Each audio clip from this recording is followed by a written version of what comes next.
Back with some more work on my Green Goblin. I remixed the purple. I wasn't happy with the one I used yesterday. It seemed too plum or maroon to me, and although it was close to the one on the box the kit was painted on, I wanted to go for something more like a fuchsia or magenta. Boy, I read and read and read, and although many of the forums and tips and things I got suggested taking purple and mixing it with pink to make fuchsia, I tried that. I made some purple and I made some pink and I mixed them, and all I could come up with was a better purple. Let me show you guys. A color resembling more closely purple. This was it. And I said, well, you know, I like it better than the other one anyway, so I'll go ahead and paint the goblin that way, and it does look better. Everything was repainted since everything was still masked, and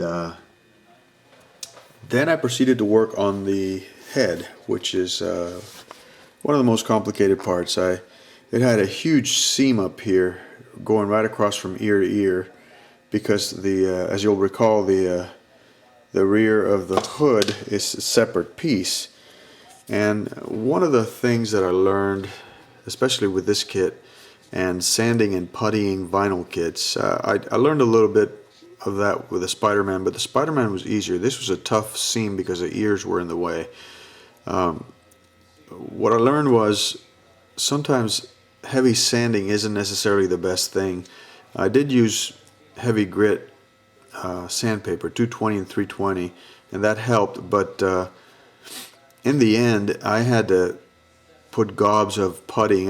After about 5 rounds of puttying with both the Bondo spot putty and the Squadron, the seam persisted, and I finally decided I'm just going to put some gobs of putty on here, and I'm going to sand lightly, of course going against the seam, which runs from ear to ear, and just sanding lightly. So what I'm actually doing is sanding the putty to blend it into the kit rather than trying to make the seam disappear, and that worked. Essentially what I've done is I've just blended the putty into it. If you look closely enough, you can see areas right there maybe. There's a little leftover of the seam there, if you could see it in the right ear. It's subtle, but it's there. And there's still a little bit left right there. But for the most part, when you look at it from the side and after I painted, it's going to look fantastic. So I'm happy with that, because I've been working on this seam all night. It's mostly what I've been doing, and frankly I'm tired of it. So I went ahead and just sanded up the guy. Masked off the guy, and I'm getting set to paint the hood again, repainted. As you can see, it already was painted once, but with all the sanding and repriming and puttying and sanding and repriming, I'm going to have to redo it now. But that's okay, because this whole thing was meant to be purple anyway. So I'm going to do that, and then I'll come back and I'll show you guys what it looks like. See if it looks any good at all. See you in a few minutes. Here he is painted. As you can see, the result is very nice. I'm very happy with it. Looks pretty decent.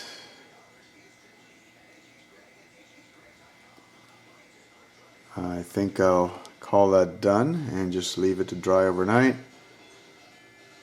And tomorrow I'll remove the mask and then work on the face. Actually, I think I have all the purple parts already all painted up, so the next thing to do is to mix up the green and paint the green parts. Oh wait, the pants. Forgot about those. Alright, I'll do those tomorrow. I've also been studying the salt chipping techniques. I've looked at several videos. I also spoke with Dirk Pitt, who gave me some pointers on how to do that the other day. We talked about it at the last hangout, and I intend to use it on the glider because if you look at the, well, let me set this so I don't mess it up, because I've just finished painting it and I don't want to screw it up. Hang on a second.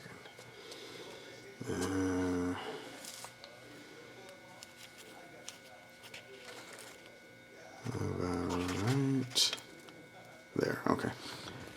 If you look at the box art, the kit that they built for the box art, the glider's all chipped up.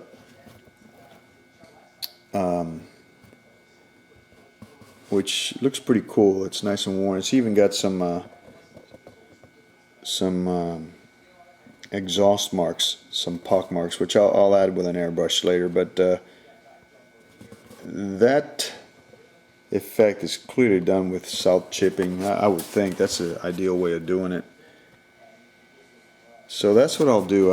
And of the two, the front, it's a little bit of an olive green, whereas in the back it looks more brown. I think that's just a function of how they took the picture and the lighting. But I kind of like this one better. So what I'll do is I will come up with a base coat which is sort of like a whitish or something to that effect. That looks like white, but either white or off-white. I'll paint the whole thing that way. Then after it dries, apply water and salt in the areas where I want it, and then I'll apply the top coat, which I'm guessing is probably going to be some kind of a metallic alclad going towards an olive or steel-like. I may not do exactly this. I'll come up with something that looks cool, that I like. And then you brush off the salt and you're left with the chipped areas, which basically what you've done is you've masked off areas with the salt grains, and when you remove them, the marks are the chipping. So it's a pretty cool technique. I've never done it before. I want to try it and see if it comes out well on this, and add something else to my armamentarium of techniques to use with these models. So I'll see you on the next one. I think I'm going to close up shop for tonight. I do have to get some sleep. Anyway, talk to you soon. More progress on my Green Goblin. I have gone ahead and painted him a nice fluorescent type green. Oops. It's fairly close to the comic book. Here's under the more yellow light. I'll wait and see him under the daylight tomorrow, see if I like the green, but I'm liking it so far. The eyes were masked off and so were the teeth, so I can paint them with a candy alclad yellow. Got this thing painted like I said I would. I masked off the belt, which will be painted whatever I choose to paint the bag. And I got the legs and the arms painted. Where's my other leg? Yeah, okay, this one, that's the other. Okay, so I think it's going to look great. Obviously I want to see it under the daylight, just like I thought the other purple looked good, but then it turned out to be more maroon than purple. When you look at it under the daylight, it makes a difference. These shop lights, they're good, but it's always better to see it under daylight. So I'll do that tomorrow if I like the final shade. That's what I'll keep. The way I made the shade, by the way, similar to what I did when I did green on my last figure build. I took the dark green that I have from Spies, and I added white to lighten it, and then yellow to make it more fluorescent. Finally hitting a shade that I liked, and that's how I got it.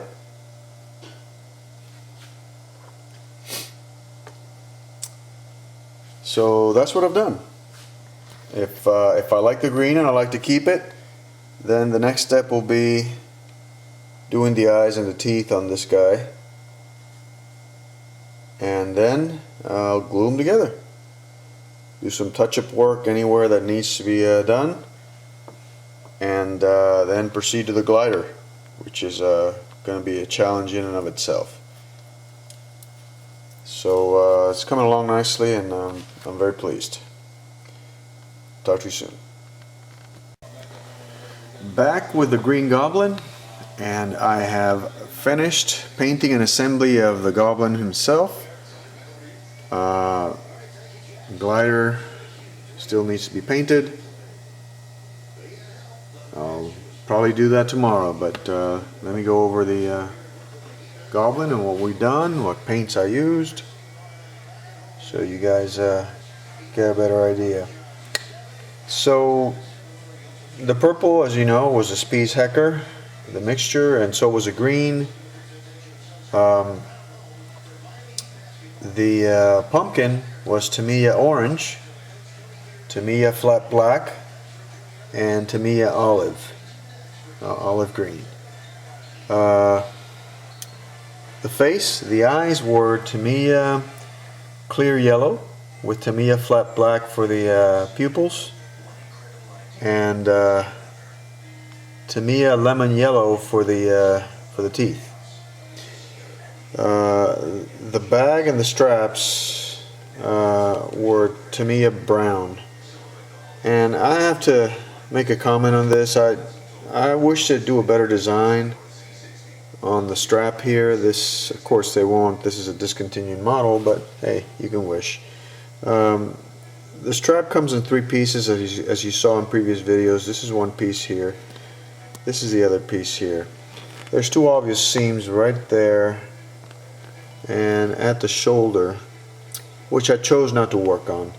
I guess I could have, but man, to be honest, it would have taken a lot of sanding and additional putting, and I would have had to redo a lot of the work on the model itself.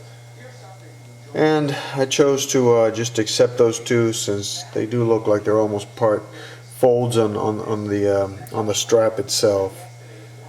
They don't detract from the model.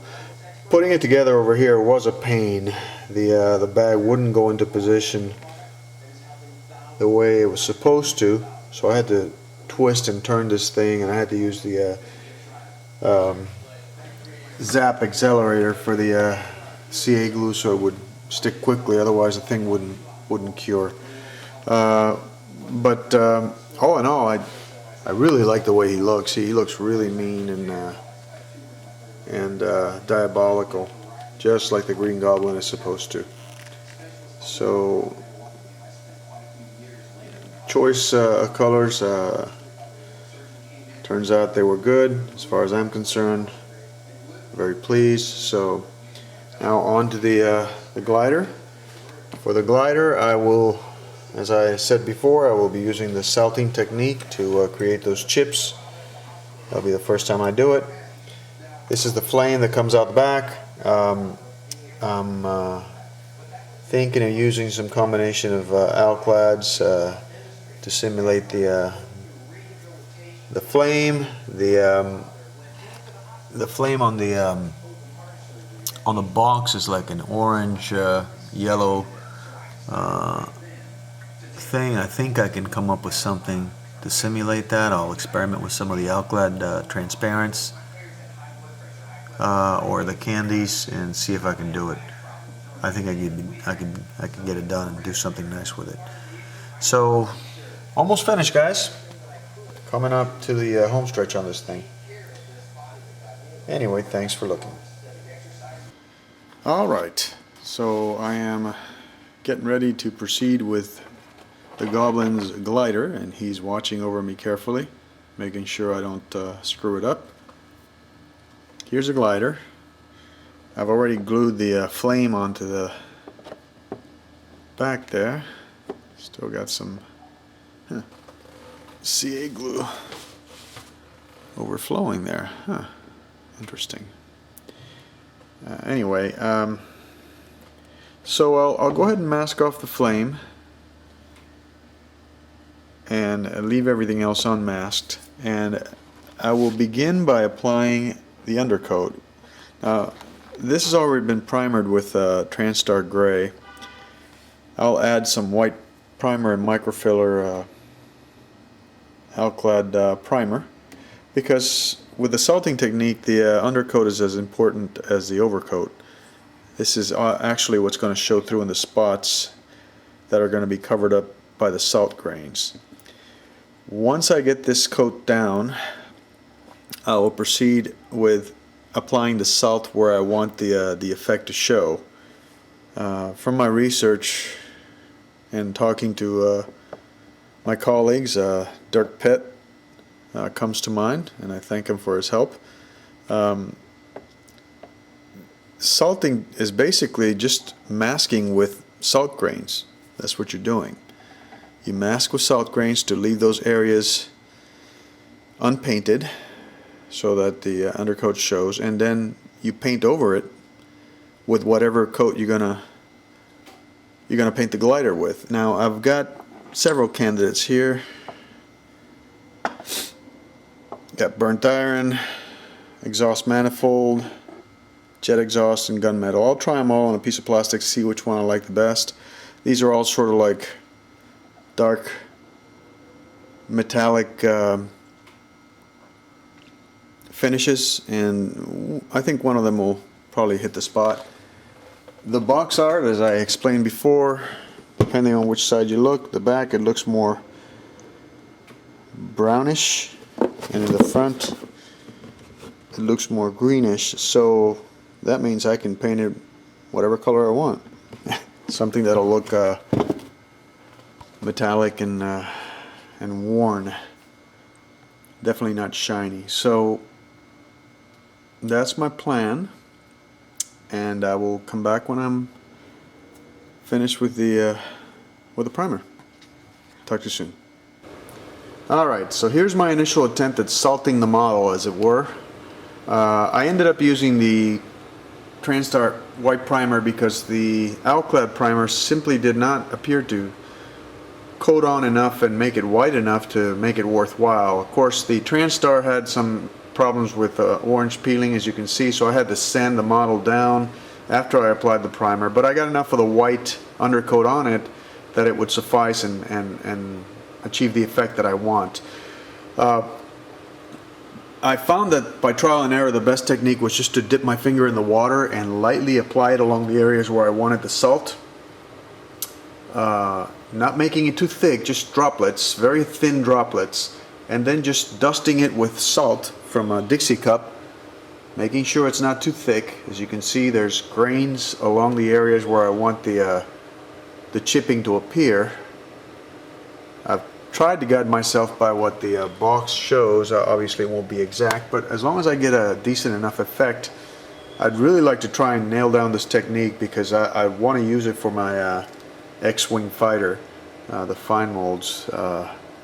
That's a good model to use that on. So I've got all my salt on. Now I'm going to wait for the water to evaporate and just leave the salt lightly adherent to the model, and then I'll apply my coat. I've tested these four. None of them meets my approval. I'm not sure I like any of them.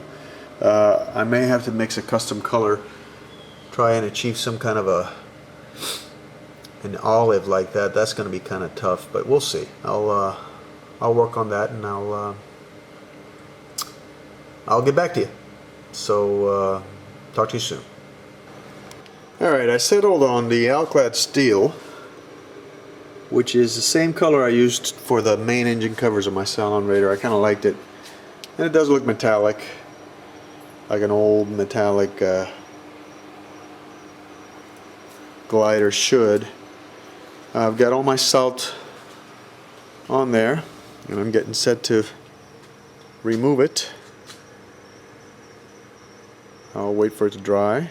This stuff dries real quick, so I should be able to remove it shortly, and then we'll see what's what. So So I'll be right back. Well, here's what it's looking like. Now, some of the tutorials I saw online recommended a brush, but I find that it is kind of difficult to get it all off with the brush, so I'm just using my finger gently, and as I remove the salt grains, indeed I get the chipping effect.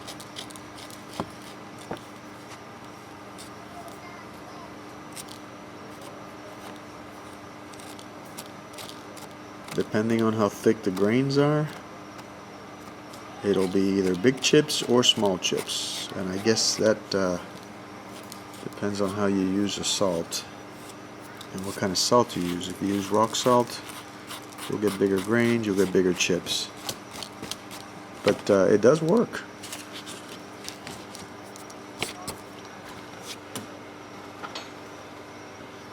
Let's remove some in between here.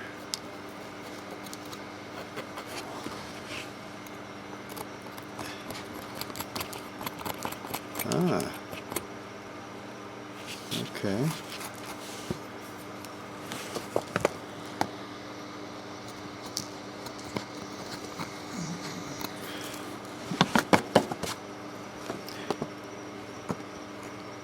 This is some water that was still left there.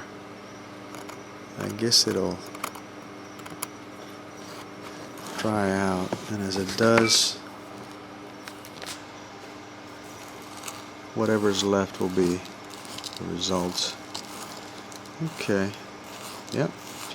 It's all very dependent on how thick you went with the salt, where you put it, of course.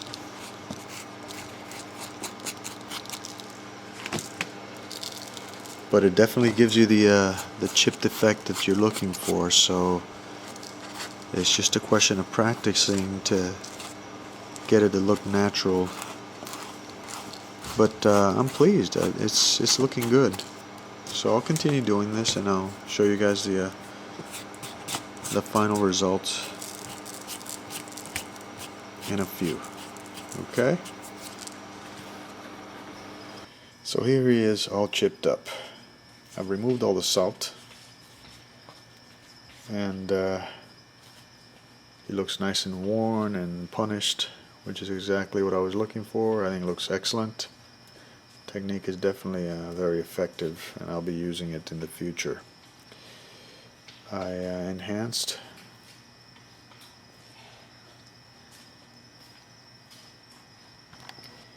with Alclad exhaust manifold, which simulates the color changes that happen in the metal when it's been exposed to a lot of heat, like next to an exhaust. And it would make sense that it would be painted over the chipping, so I did that. You can see the coloration changes there. I also took transparent smoke Alclad and created some pock marks and pot shots and explosions along the edges of the wing to simulate battle damage.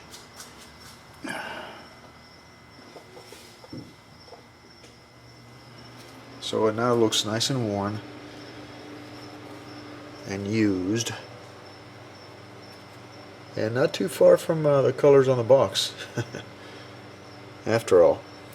Now the next step is the flame. That's the last step. Now the instructions recommend using a pearlescent white undercoat and then enhancing with some orange. I'll try and do something similar. I'll do some kind of an undercoat of white, and I think what I'll do is I'll mix transparent red and transparent yellow to make transparent orange, and use that and sort of dust it on top, trying to get differential colorations to simulate the flame itself. I don't know. Should be interesting. Stay tuned. Here's the flame after applying the white primer, microfiller, Alclad 2 lacquer. I was able to get it on there very nicely. It even has a shine to it. So So I'll wait for it to dry and then I'll mix up the transparents and see what I can come up with. Here it is, the flame, and it worked to perfection. I am very happy. I mixed the yellow and the red to make this orange, and I sort of dusted it on top, making it more intense at the point where it comes out, and trying to go oblique on it so white stuff would stay and show in between. And as you can see, it's very close to what the box shows, so that's perfect. Now I'm going to go ahead and glue them on, and then he'll get the final coat of protecting coating. I think I'll use a satin again, and that'll be done. Let me show it to you in a minute. I'm back with the finale for the Green Goblin. He is all finished. And there he is, about to toss a pumpkin bomb at Spidey as Hulk looks on in disgust. Let's take a look.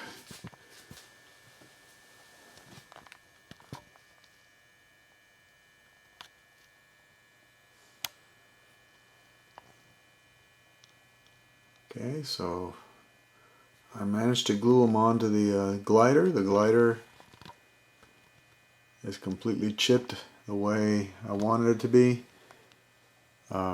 Basically I just glued him onto the two pedestals, and he's standing on the tips of the wings and leaning slightly backwards against the Hulk. I could hang him from the roof or support him with a nylon string. I may end up doing that eventually. I thought I might hang him that way, but he's pretty stable this way, and I like the pose. He's actually looking at Spidey and is about to attack him. The flame is done just like I said, with white primer as the first coat, and then a mix of the Alclad clear red and clear yellow to make clear orange, and I just dusted it on. It looks a lot redder here than, and a lot more intense than it really is because of the lighting in my office, but there is white that can be seen in between the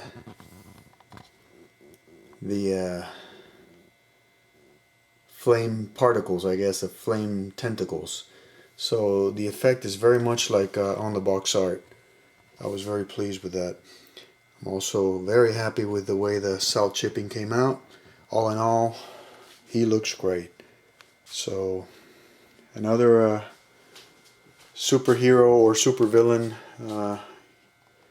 figure completed, and he takes his place next to the Hulk and Spidey. Eventually I'll convert this shelf over to well, this is probably where I'm going to put my refit when it's finished, so I'm going to have to figure out a way of having the superheroes and supervillains someplace else, and maybe even separate the Marvel and the DC Comics ones, because next up is Superman. But anyway, hope you guys enjoyed the build. I had a blast painting this guy. The color combinations are excellent, and they make for a very cool looking kit. So thanks for watching, and until my next build, signing off.